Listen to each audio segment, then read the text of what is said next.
এবছরের শিবরাত্রিটা আমার জন্য খুবই স্পেশাল, কারণ বিয়ের পরে এটা আমার প্রথম শিবরাত্রি। তো স্পেশাল দিনের জন্য তো একটু স্পেশাল লুক করাই দরকার।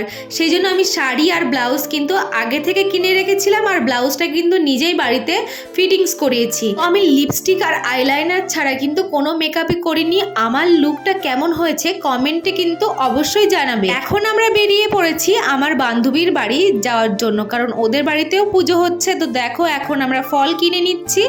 তো আমরা পৌঁছেও গেছি, আর আমার এক প্রহরের জল কিন্তু ঢালা হয়ে গেছে। এইদিকে কাকিমা আমাদেরকে ফল প্রসাদ আর সাবু মাখা দিয়েছিল খেতে। তো সাবু মাখাটা খুবই সুন্দর হয়েছিল খেতে। তারপরে আমরা বাড়িতে চলে আসি। এখন আমি আমাদের পাশেই আর এক জায়গায় দ্বিতীয় প্রহরের জল ঢালার জন্য সেখানে গেছিলাম। এখানেও আমরা খুব সুন্দর করে বাবার মাথায় জল ঢাল। আর যে 2 প্রহর বাকি আছে সেটা আমরা বাড়িতে গিয়েই বাবার মাথায় কিন্তু জল ঢালবো। আচ্ছা, ভিডিওটা ভালো লাগলে কিন্তু অবশ্যই লাইক করবে, চ্যানেলটাকে সাবস্ক্রাইব করতে ভুলবে না। বাই।